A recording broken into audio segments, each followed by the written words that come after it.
ว่าเฮาก็สิได้ลงไปเยี่ยมยามทาง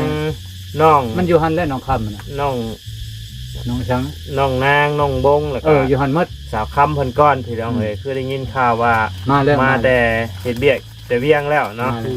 มาเลยจะเยี่ยมบ่ได้จะเขาเมื่อยเยี่ยมยามเมืองก่อนโดยแม่นแล้วเพิ่นมาเล่นสงกรานต์ซื่อๆแล้วน่าจะมาเล่นสงกรานต์ซื่อๆหั่นแหละโอ้บ่าวเราจะดูไปทางใดคิดฮอดแล้วบ่พ่อเล่าอยู่ภาคความคิดถึงจะหาเล่าติฮะบ่าวเล่าสตูดิโอโอ้ยบ่หายหน้าหายตาดนพอความคิดฮอดคิดถึงเด้ออยู่ใจไดมายามพ่อเนี่ยนี่มียังอยากฝากบอกทางไอออนน่ะนะอ่อนบ่อ่อนดาวอนเนาะแม่นอ่อนบ่ดาวอนอยู่โคเช่บ่บางออนแม่นบางอ่อนฝากบอกเพิ่นมีเงินให้ฝาก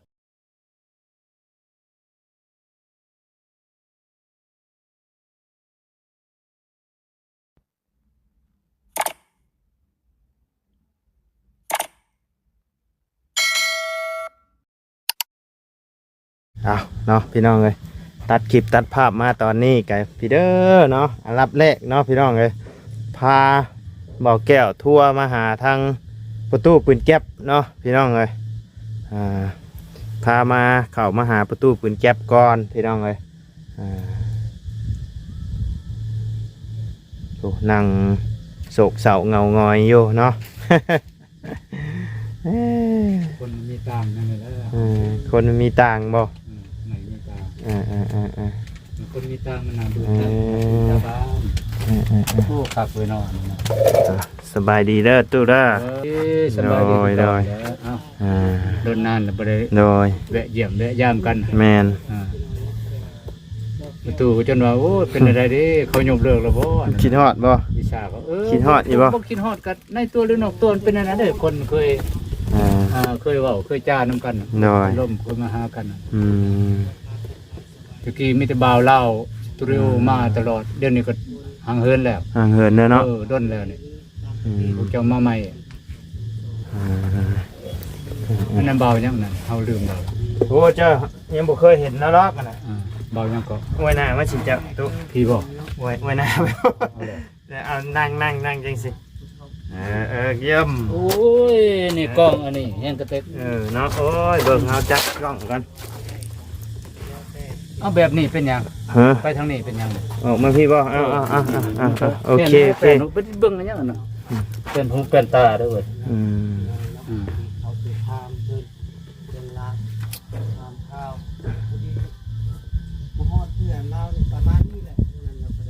เบิ่งเฮือนนี่ชู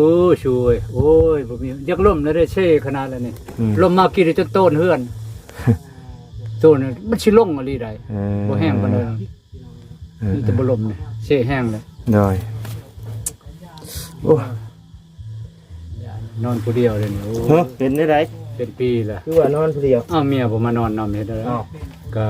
เป็นได้ไหนคือว่าได้ลูกเนี่ยคือจังว่าบ่มานอนนำได้ลูกก็มันนั่นแหละฮะสบายดีเด้อพี่น้องเด้อเป็นได้ไดตุโอ้ยนั่นนี่แหละคือเก่าหั่นแหละบ่ได้มีอันใดยังเพิ่มบ่ได้มียังลดสุขภาพก็ยังคือเก่า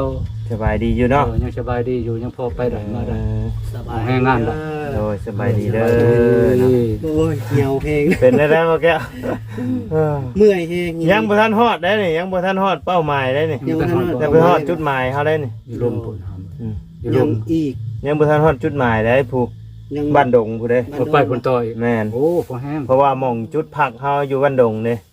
ตอนนี้หาสิฮอดเซโปนพี่น้องมีบ้านยังอีกประมาณจักหลักประมาณ30พุ่นแล้วเนาะมองนั่นแหละประมาณ30หลักโอ้ยแล้วจังว่าให้อากาศมันเย็นๆแล้วเฮาจังคอยบุดเดียวมันก็ฮอดรถจักปล่อยไปเมื่อวานกูย่างข้างแดดแข้งแดดกูเฮ็ดเวียกแข้งแดดสิว่าโอ้จนจะเป็นลมบ่ชื่นเมื่อวานฝนตกอย่างแค่นั้นหาคนมาหามื้อนี่คือนายจำตากันแล้วเราแก้วเนาะโดยเราว่าเราอันมีญาติที่พูดจักกับเจ้าอยู่น่ะมีคนฮู้จักกับเจ้าอยู่ใดอยู่ใช้หามบ่ก็เจ้าอาจจะฮู้เราอยู่ดอกถามพังบ่แก้วเด้อชื่อเพิ่นชื่อไอ้บางอ้อนเคยอยู่ขวดซีเราอ่ะฮู้จักกับเจ้าอยู่เราอ่ะแม่นละไอ้บางอ้อนเด้ชื่อบางอ้อนฮู้จักบ่แม่นไอ้ดาวอน แน่น่ะโอ้โห โอ้เนาะ โอ้โห น้ำทำข้าวพี่น้องนี่เนาะทีนี้ เคยอยู่นำกันเด้ คืออยู่บ่ เออ อยู่กัวเซแล้วเอามาอยู่ศูนย์พึกแล้วเดี๋ยวนี้นั่น มาอยู่ชุนพึก เลย ก็หลายคนใหญ่มาครับ หลายคนบ่ คั่วเช่พอก็อยู่ดนเติบค่ายกองพันใหญ่อันชิชุนหนึ่งคั่วเช่นะ โดย อยู่หันเลยอยู่ชิชานอยู่หันแหละพอเดี๋ยวตะกี้ เดี๋ยวนี้ก็ตั้งใหม่แล้ว จังไหมล่ะ เมนก็สิเปิดอันนะศูนย์พึกเป็นอันนะ เออก องพันใหญ่403 ชุนพึกนั่นแหละชุนพึกทหารชุนพึกโอพม โดย ชุนพึกอันนั้นนายชิปที่นายลอยบ่ ใน10 นายชิปมันแล้ว ใน10ก็มีในรอดก็มี นายลอยตะกี้นี่บ่มีแล้วอยู่แถวมีแต่อยู่บ้านแป้นสมัยพอไปเรียนรุ่นรัสเซียเป็นเสียวชาติ โอ้นั่น สบายดีเด้ เด้ อ อ สุขคนพี่น้องเนาะครั้งแรกที่มาหา นะ พ่อตู้เพิ่นเนาะพ่อตู้อีหยังเกาะ ชื่อเพิ่นพอตู้น้อย น้อย บ่ น้อยนามสกุลพัฒนาน้อยพัฒนา น้อยพัฒนา แต่ว่าเบาเล่าสตูดิโอใช้ฉายาแล้วมันประตูปืนแก๊ป โอ้ โอ้โหแถวนี้ อ้าวมาพ่อเราครั้งแรก มาพ่อ เราพายปืน เห็น แก๊ป ไปปืนแก๊ปมาแต่หายิงโลดคนใช้เลยเอาแล้ว ประตูปืนแก๊ปอะบัดนี้เราบัดมีเมียน้อยบัดนี้ชุคอยบัดสัมภาษณ์เมียเราอยู่เราบัดพายปืนไปบัด โด คิดว่าเราสิไปให้ไปยิงแล้ว แบบนั้นติ ก็เลยคิดญาติแล้วบัดฮู้จักเราเด้อโอ้ยว่ะ โดย หาเช้ากินคำน้ำปืนแก๊ปยังว่าย่าน โย่ อีสัง เนาะ เอก โดย ไปมันมือได้นกปลิวตัวหนึ่งช่องโตมาตำปกป่นสู่เมียลูกสู่ลูกกินมาเท่านั้น เป็นได้ลูก ขออนุญาต ใหญ่คานน่ะบ่ ใช่ลูกเจ้านะ เลยลูกก็อยู่ลุมพ้นอยู่เฮือนแม่มันเฮือนแม่เฒ่ามันนอนอยู่เฮือนแม่มันเลย โอ้ อยู่ในพอนอนผู้เดียว ใจคือจังว่าคลอดแต่หึงคือบ่เมียมานอนนำ มันสิเข้าชาม4เดือนแล้วลูก โดย สิเข้าหา4เดือนป้ายไป4เดือน5เดือน ยังอยู่นำกันบ่ได้บ่เดี๋ยวนี้ ก็ เกิ มัน ด บ่ ลู แม่ ก นบ่แม่นอยู่บ่ได้มันบ่อยากมานอนอยู่นี่ก็ค้าเลย ทางเมียบ่อยากมา เอ บ่ อตัวเมียหั่น อ้าวเป็นยังปัญหา เหตุผลนี่ก็ตามมันเว้าหั่นก็จักสิแม่นจักบ่เฮือนนี่ก็มันก็บ่เป็นตาอยู่หั่นนะ โอ้ บ่เป็นตาอยู่ตานอนน่ะยามพ้นยังมันหัวมันก็มานอนนำกระโดนเติบเลย เออ พ้นหัวลิหัวบอดตก ตกมื้อนั้นแห้งเนาะ แห้ง เปียกเนาะ เปียกแล้วคันมีลมมีหยังคันบ่มีลมยังแค่นนะเจ้าขึ้นไปเบิ่งเฮือนน่ะมีแต่กระป๋องได้พอหอยบ่อนมันหัวลง โอ้ ขึ้นไปย่ามันก็บ่อยู่ให้ลุงขึ้นไปย่าเทื่อหนึง มันพระ ตกมายังคือเก่าพระนี่บ่พระตั้งหัวลงอะลี ทั้งหัว พุ่นช่วงนั้นอันนั้นเดี๋ยวนั้นมันพุ่นลบมันพุ่น โอ้ ตัวสำคัญ โดยกะกะบาบ บอลตอกเล็กตะปูแต่ละบอลนั่นก็ว่าจักลงหมดอันน้ำพ้นนั่นน่ะมันจักสิกั้นบอลได้ แสดงว่าตั้งแต่เข้าปีว่านี่นอนผู้เดียวบ่นี่ นอนผู้เดียวแล้วจะฮอดปีเลยแต่เดือน7ปี2024คันฮอดเดือน7ปี2025ก็ปีนึงอันนี้มันจะฮอดปีแล้ว โอ้นอนผู้เดียวนะได้ จนเดือน4แล้วนี่เดือน5เดือน6เดือน7ยัง 2-3 เดือนก็ฮอดปี เพิ่นก็มายามเจ้าอยู่บ่หรือว่าบ่ได้ ตะ มา กี้ เลย ตะกี้เห็นมาอยู่มาฉาบโทรศัพท์เดี๋ยวนี้ก็ดนเลยเป็น2-3อาทิตย์แล้วบ่ เดี๋ยวนี้ มา ไผผ้าเข้าแล้วบ่เดี๋ยวนี้ เขาแต่เครือข่ายมันเขาบ่ทันปล่อยไผ ท่านได้ปล่อยไฟ บ่ทันย้ายแต่ลังเฮือนย้ายอันนี้เครือข่ายใหญ่มันชื่อเขานั่นแหละ เป็นไดอันเพิ่นบ่มาแล้วมีปัญหาบ่หรือว่าได ก็ผู้จักมันก็จะมีปัญหาคือพอว่านะมันอย่างอันนั้นเลยนะบ่อยากดีปานใด อยากห่างแล้วบ่ เขาเว้ากันเทื่อหนึงเลยเว้ากันแล้วเทื่อหนึงนอนกันดีๆมันหาเงินได้แล้วมันว่าไปชื่อเราชื่อยามาพ่อแม่มันถามว่าเอามาจังเราจะเว้ากันกับพ่อเว้ากันกับกับผัว กับผัว กับคอยนี่แหละเว้าเรื่องนี้นะเราผิดหยังบ่มีเห็นผิดหยังแต่ว่ามันอยากเลิกกันนะมันอยากหย่า โอ้ เจ้าหันมาเลยก็เว้ากันบัดนี้เว้ากันเด้อโอ้เฮาว่าป้านี่ได้ก็ป้าสิป้าแล้วแต่ลูกแต่เมียเฮานี่บ่ป้าลูกป้าเมียเฮาคันสิป้าแท้ให้ลูกคลอดซะก่อนเฮานั่น เนาะ คลอดตรงนี้ได้คลอดแล้วดู เนี่ยสมมุติตู้เด้อสมมุติว่า สมมุติว่าบัดนี้ลูกก็คลอดแล้วคันลูกเมียสิปะสิห้างเนี่ยเพิ่นให้อยู่บ่ดินหม่องนี้ โอ้บ่ให้อยู่ก็เอามาใช้ข่อยเงินข่อยกินเงินข่อยเท่าไรล่ะ โอ้ แต่ว่าข่อยอยู่นี่5ปีแล้วเขาบ่มีเขากินเขาอยู่เงินเดือนข่อยชื่อตะกี้เงินข่อยชื่อ เดี๋ยวนี้เจ้ายังกินเงินเดือนอยู่ติ ก็ประมาณนั้น โอ้ กินแล้วบ่เนาะ เลยกินเนาะ ช่วง3 ล้าน3 ล้านไปมันก็บ่พอจะเฮ็ดหยังครับ แม่น ชื่อเพิ่น ประมาณนั้นเข้าใจอยู่เรื่องนี้ บ่แก้วก็สิฮู้ดีอยู่แล้ว โดยพูดอยู่ บ่อันนั้นเขาแฟกเงินมาแต่อเมริกาถึงนึงมาบ่าวเราสตูดิโอมาให้ โอ้เพิ่น $100 โอ้ $100แล้วมันเอามาให้ล้าน7 โอ้ย มันว่าให้เจ้าชื่อเฮ็ดเทือนเด้อพอเด้อเฮ็ดเทือน อืม เฮ็ดเทือนกับนมลูกเดี๋ยวเอาตัวค่อยว่านมลูกพุ่นแหล้ว โอ้ มันบ่พอเฮ็ดดอกเทือนนำเงินนำละ แนวมา ล้าน7นึงเฮ็ดเทือนได้ได้เนาะ เดี๋ยว ลู ลู ก กให้ซ่อมแซมหั่นนะ ลูกก็บ่มีนม เฮาเพิ่นบ่ได้กินนมแม่บ่จ้ะ บ่ได้กินนมพอแล้ว โอ้ เอาเมีย2คนนี้ได้หลังนี่ก็เฮือน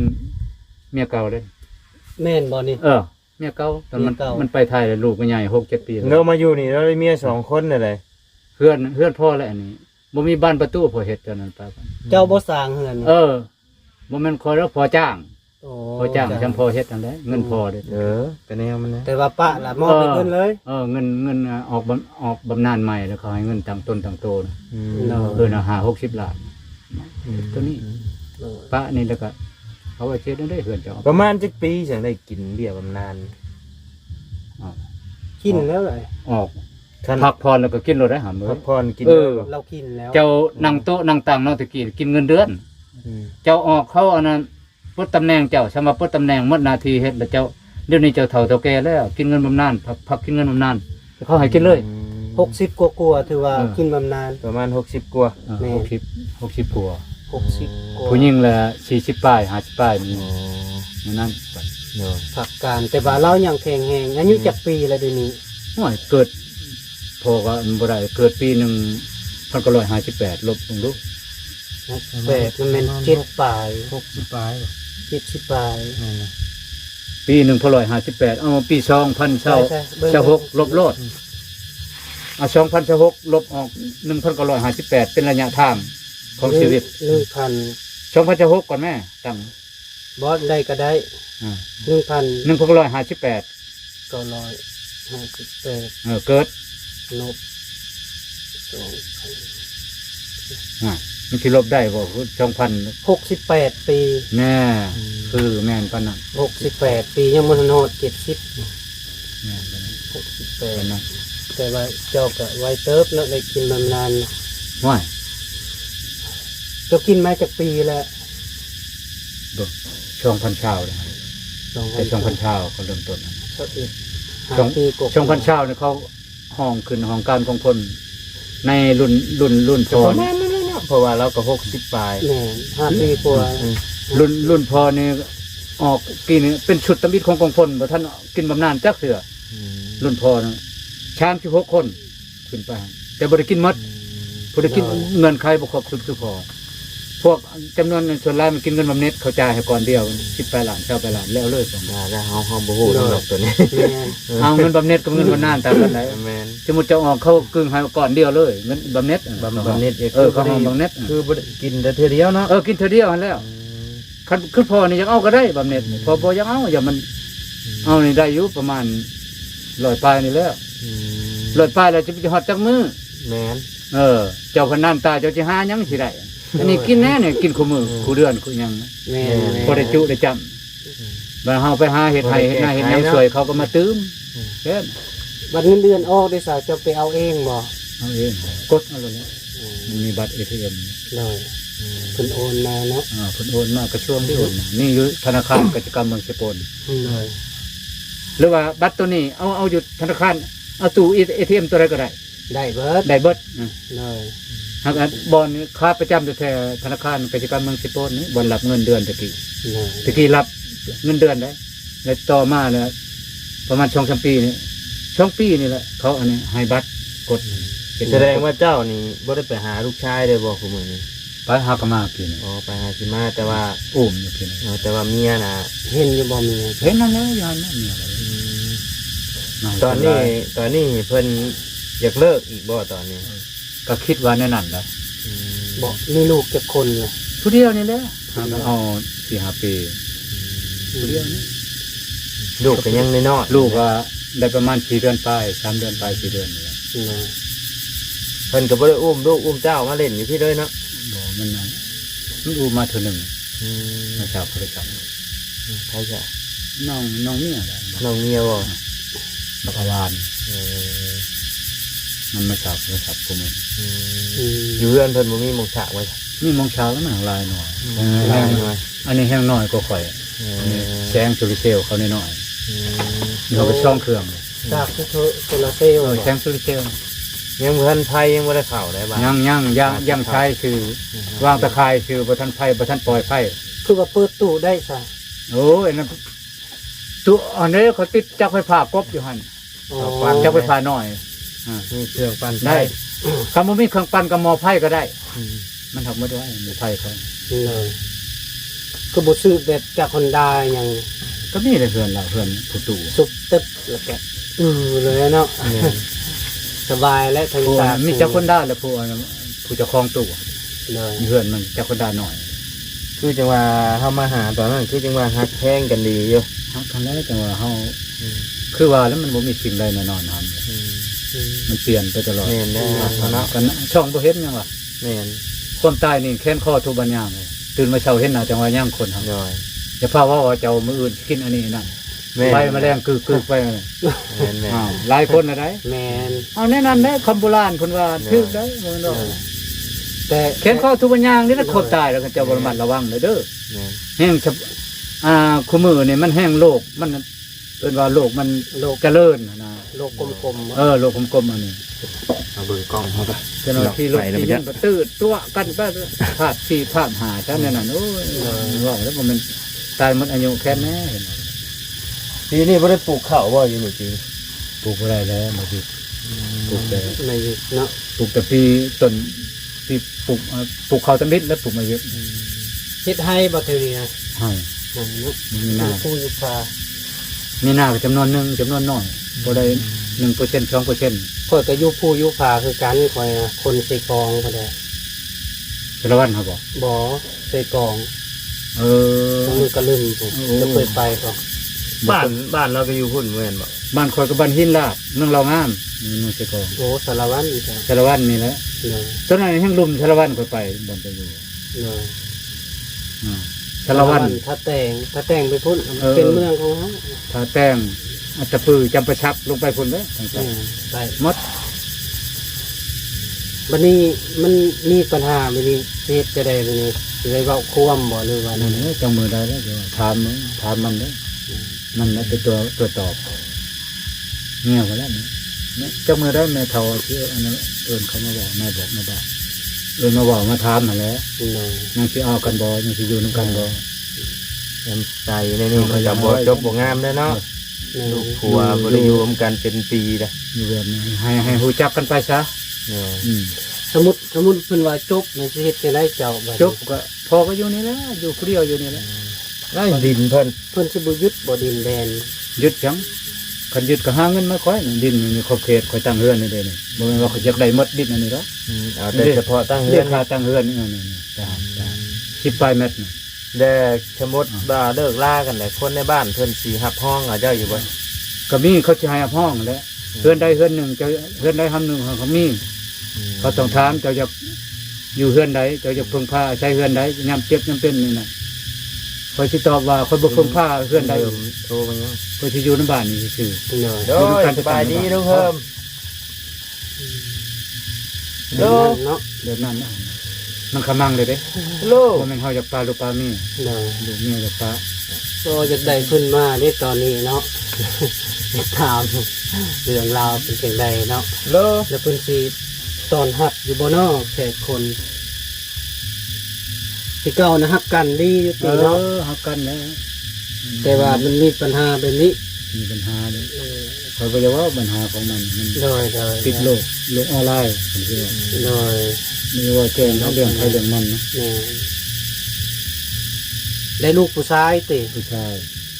อืม แชทอยู่กับคำมาเลยแชทโลด โอ้ โทรหากันแชทหากัน ก็ง่ายตอนนี้ แบบนั้น ติด นะ ว้าวบ่ เคยติดบางเทือเนี่ยนั่นแหละ โอ้ติดผู้บ่าว ทำเหมือนกันสิแชทเบาไทยเขาและประชาเขาเข้าใจกัน ต้องให้ทุกเพิ่มเบิ่งนะ โดย ก็เอาทั้งนั้นมาทั้งแน่อันนี้ตรง ได้นะ นั่นทำเลยอยากคิดอุกคิดอังและพอเรียนอยากลำบากเข้าใจนึง บาดเนาะ เพราะว่ามันอยู่นำกันมันบ่เป็นปกติคิดอุกอะทำใจนะ โดย ทำใจ ทำใจผมว่า ทำใจก็ทำใจลำบากอยู่แล้วเนาะ ก็ลำบากก็ทำใจคิดว่าลูกผู้ชายแล้วพ่อ โดย เดี๋ยวเขาปะกันมันจะมีผู้ดอกคุบมีผู้เอากับที่บ่และเด็ดหน่อย คันสมมติว่านั่นก็มีป้าไปเลยมีผู้เอาเอาอยู่ เอา บ่ อีกแล้ว เอาบ่ พวกพอขาดโลกมันยิ่งบ่ได้ โอ้ บำรุง ให้เพาะวันนี้โอ้ขอบกับใจละลายเด้ออันนี้ก่อนย่ำน้อยย่ำมึนจะกินย่ำอันนี้ บัวเจ้าก็ยังสิเอาอีบ่กันปะ เอาเด้อทำเลย เอาสิเอาไอ้ผู้เฒ่าคือกันหรือว่าสิเอาเล็กน้อย ก็บ่เอาเท่าแล้วก็บ่เอานมบ่เอาวัยรุ่น เอาซ้ำเจ้านี่บ่ซ้ำเจ้านี่เอาบ่ ก็ เลือก เลือก เลือก เลือกก่อน เลือกก่อนเนาะ ก่อนจำพอนี่บ่เอาเลย บ่เอาบ่ซ้ บ่เอา ำบ่เอา พ่อก็ซ้ำนี่เมียก็ซ้ำนั่นนะโยไผสิเบิ่งไผ เอาก็ใครแข็งแห้งคือกันเด้ ทีไรก็ อายุเท่าใดจ้ะ ชาวแก่เขา ประมาณ ที จัก ไร ปี ก็ ประ ชาว มาณ ปลายปี โอ้เช้าปลายปียังหนุ่มอยู่เลยตัวเอ้ย บ่นุ่มอันนี้มันสิปลายหนึงอันนี้ 35สักไป ประมาณ40นี่ได้บ่ ก็ค่าชามสิหาลงมาไป 35ลงมา ให้เขาเพศนั่น หักแล้วว่า คัน40ขึ้นไปบ่เอาบ่ผมขออยู่ผู้เดียวดีก อยู่ ว่า ผู้เดียวใช้ดีกว่า เออ จะเอาไว้ กับมันหนึ่งช่องมาผู้มีลูกหลายพอก็เว้าได้ ลูกกับลูกผู้หนึงใช่หรือ2คนอย่างเกิน โอ้ กาย2คนน่ะบ่เอาสิหนุ่มสิน้อยก็อย่ามันบ่อยากเลี้ยงลูก สมมติว่ายังนมอยู่นี่สาวสำน้อยแม่ห้างน้อยเอาบ่ เอาเลย แต่ว่ามีลูก2คน3คนอย่างซี่ เอา นะ ชามบ่เอาชามในห้างน้อยก็บ่เอา บ่เอา บ่เอา คันหนึงนี่เอาเนาะ มันดูคนหนึงนี่เอา ผู้หนึ่งสองคนนี่เอาเนาะ หรือว่าช้อมซะอย่างไร นี่ไรพอตู้เจะสิไว้บอกคือเอาไว้นุ่มแท้ เจ้าเอาน้อยเกินแล้วเจ้าบ่ย่านเขาเป็นคือในนี่อีกบ่ บ่ย่านผู้นี้มันบ่เกี่ยวกับเรื่องน่ะ โอ้ มันเกี่ยวกับเรื่องใหม่ กับเรื่องไม่ มันว่าเรื่องคนหูเบาใจง่าย หน่อย คนชับจอพังง่ายอันนี้นะ เสียใจ เพราะว่าเรื่องนั้นบ่แม่นว่าเฮาสิกระทำบ่ได้จักดีมันบ่แม่นก็พออยู่พอใช้พอกิน หน่อย ถ้าเป็นผู้อื่นก็บ่คือแนวนี้ น้อย คือเมียข่อยผู้นี้ดิมันก็รุ่นเดียวกันน่ะเรื่องก็จะลื่นน้อยหนึงแต่มันก็ยังอยู่ได้มันนั้นเฮาได้เกาะป่านี่มันมักไปแล้วมันบ่ได้อยู่ได้นอนนำเฮานะไปหาเงินหากันเฮาบ่มักแนวนั้น จากปีสามีปัจจุบันเจ้านี่ เมียผู้นี้บ่ เนี่ย ว่าตอนเอาป่า5ปีเลย ประมาณ 15 16 7 8 9หัวนี่จะเฮาเช้าแล้ว สา เช้าว ไป เดี๋ยวนี้สาวไปสัก 10บ่ฮอดนะชาวบ่ฮอด จากปีเอากันนะ เพราะว่าเฮามาตอนเฮามาถ่ายเฮือนอันนี้เฮาถามว่าจักปี เรา16นี่ผ่านมาแต่2ปีนึงประมาณ18 มัน18 19เนาะ ก็สิบ่เกิน19เนาะ ประมาณนั่นแหละ นั่นน่ะ แสดงว่าเจ้าก็เอาเมียน้อยอีนี่เนาะ เอาแนวเขามักเขาก็มักเฮาเฮาก็มักเขาบ่แม่นเฮามักผู้เดียวเด้พอจะลงป่าอันนี้มันฉันก็บ่ป้าได้เมียคนนี้ย้อนผู้นี้ได้มาผ่าน โอ้คนนั้นน่ะมักเจ้า เจ้าป้าอยากได้ เมียเก่า หยอกง่ายกันแต่ละเทื่อเนาะป้าแม่เมียเจ้าเขาสิเอาเจ้าป้าแม่เจ้าเขาสิเอา เจ้าบัดโยเนาะ เฮาว่าโย ผู้นี้เพิ่นแน่นกว่าหนุ่มกว่าน้อยกว่าป้าไปแล้วเขาเห็นนั่นนี่ เอ้ย ป้าแล้วบัดเขาป้าอีกเขาสิป้าอีกบัดนี้ ได้หมดทั้งชอน เจ้าละบาดนี้บ่ได้เบิดเนาะ ป้ามันก็สิมันบ่เจริญดอกป้าเอาโลดเอาบ่ได้ โอ้ ไปบ่เฮ็ดคนแบบนี้ บ่มันบุพาเว้าอันตัดก้อนเพราะว่ายังสีอันนั้นเด้ยังสีเว้ารวมนี่เด้ เว้าก่อนแล้วได้ แม่นยังสีเว้าควรบางเทื่อเพิ่นบ่ปะก็มี มันบ่ป้าก็ดี บ่ว่าเบาแก้วมาครั้งแรก มันมีปัญหาก่อนแล้วบ่เกี่ยวกับมึงทำเลยมาประชบประการเด้ มาถึกจังหวะเนาะ มาถึงจังว่าตัวนี้เหมาะเนาะ มายามใดคือว่าบ่ได้ยินข่าวดีเชื่อแท้ตู้นี่ฮะ มายามนั้นเพิ่นไผนอมาอย่างนั้นชูบ่นะมันมานั่งนำมันก็มาสิได้บอกให้มันมาจนเข้าให้กอดเข้าให้หอมมันหอมให้กอดเขาถ่ายเขานี่ไผนอ เฮานี่นะ ที่เจ้าบ่สน มากับเบาพัดใส่บ่ แม่นเลยเนาะคือว่า เห็นยุคคลิปนะเจ้าไปหับเพิ่นอยู่พุ่น มาเขาใช้กันดีตอนนั้น ยังฮักยัง พ่อนี่บ่แม่นว่าพ่อบ่จักปะอีต้นลูกมันยัง โดย ลูกเกิดน้ำเฮามันสิลูกไผลูกยังระยะมันเกิดน้ำเฮาได้เลี้ยงเฮาได้เบิ่ง โดย จับแต่ตีนแต่หน่อยเดือดย่างอันนี้นั่นเอารถปลากัน เจ้าคือว่าในนั้นตุเจ้าคือว่าไอ้นั่น ก็ว่าได้นั่นเป็นลูก คือจังว่าบ่เห็นของเงากะยา โอ้แม่น่ะโตนั่นเว้ย คือว่าในนั้น เจ้ายานบ่ เจ้าย่านบ่ บ่ย่านนั่นมันเขาจะมันขึ้นเรือนมันขี่เรือน อ๋อ นั่น เจ้าบ่แล้วเพิ่นอยู่นํเจ้าแล้วก็เป็นลูกเจ้าแท้ๆอะแหละสิเป็นของอื่น เจ้าบ่ได้นอนนำบ่สามี โอ้ก็นอนนั่นแหละ น่า ก็ น น อ อน น เพิ่นไปตู้ใส่คนอื่นบ่ได้แล้ว ของอยู่น้ำเขาน่ะ ของอยู่ของเขา คันเขาต้องการไปมันสิยากยัง กะทางประตูแล้วก็อาจจะฮู้อยู่ในใจนั่นแหละเนาะ ไปบุญไปบาปอันนี้นั่นก็สิยากยังนี่กันคนพอใจกัน แต่ก็อาจจะบ่อยากเบ้าเนาะ บ่ได้ มันก็มีอยู่หั่นแหละเราเสียงเบ้าออกมาในนี้พี่น้อง นี่ จังไดก็ ส สู้ มมุติไปบุญไปบาปนี่พัวชวนไปนี่บ่อยากไปบ่ได้ย่างนะบ่อยากย่างเอาไปกับผู้อื่นคือย่างมา ไปกับผู้อื่นย่าง มาไปบุญไปมาเช้านั่นชอบแป้งมาบางนึง ยางลัดเลย มันบ่ไปหันคนในเฮือนนั่นน่ะพาไปแต่เว้นคนในเฮือนไปแต่เว้นมันก็เขาทานั่นก็บ่เห็นมามันจะเข้าไปบุญกลางบุญนั่นช่วงเฮือนะ โอ้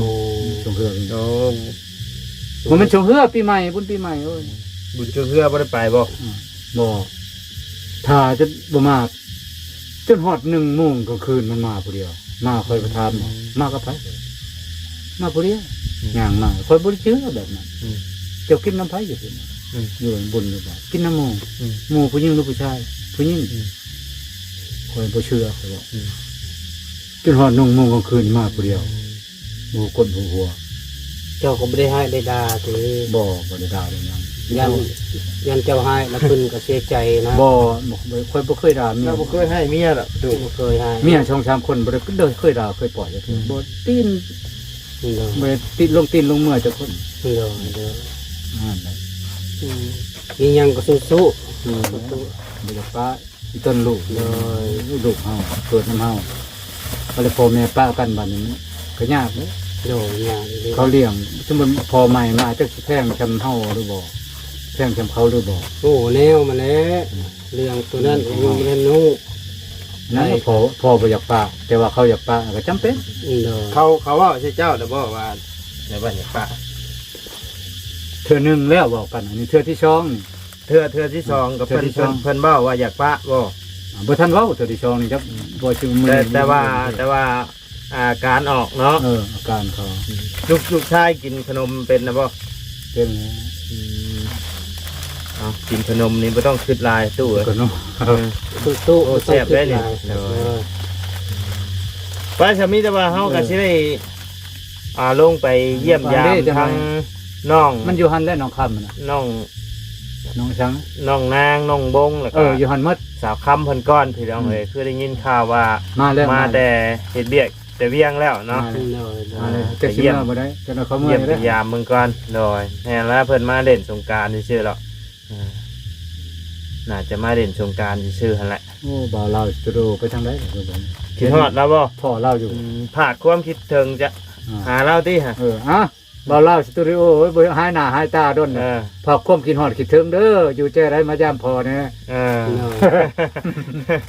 มีหยังอยากฝากบอกทางไอออนน่ะนะ อ่อนบ่อ่อนดาวอนเนาะ แม่น อ่อนบ่ดาวอนอยู่โคเช่บ่ บางออน บางอ่อนแม่นบางอ่อน ฝากบอกเพิ่น เพิ่น เอ มี ง เงินหลายผากไม่ใช่ เด้อบางอ่อนเอ้ยครูเพิ่นว่าอันนั้นเฉพาะข่อยละอยู่นี่อยู่พี่ละอยู่บ้านห้วยยึงพี่อยู่เชโปนพี่เนี่ยได้กับพาความคิดฮอดคิดถึงเด้อ บางอ่อนเลยเบาช่างเบานั่นอีกเบาช่างนั้นจะออกกิน บ่าวลาวสตูดิโอ บ่อยู่น้ำเบาบางอ่อนเบาช่าง บาดาวอน เบาดาวอนเนี่ยเบาดาวอนเบาบางอ่อนอยู่พี่แล้วข่อยบ่ทันตายเด้อ มีเงินมีคำก็ฝากไว้แน่มาอย่าพยายามกันแน่บ่มีเงินแล้วเดี๋ยวนี้ถูกเลี้ยงลูกน้อย เพ่ฝากช่องนี้น้ำหนึ่งฝากทางนี้น้ำหนึ่ง ในรักยาเดี๋ยวนี้พอมีลูกน้อยแล้วเลี้ยงลูกน้อยนี่ เลย เมียอยู่หลังกำลังเลี้ยงลูกน้อยก็ตามข่อยมันซะ ยังสิมีอีกเนาะ ยังสิมียังสิเอาอีกแล้วผู้หนึงเอาอีกผู้หนึง โอ้ ลูกนะ เอาอีกผู้หนึงพอ อ่า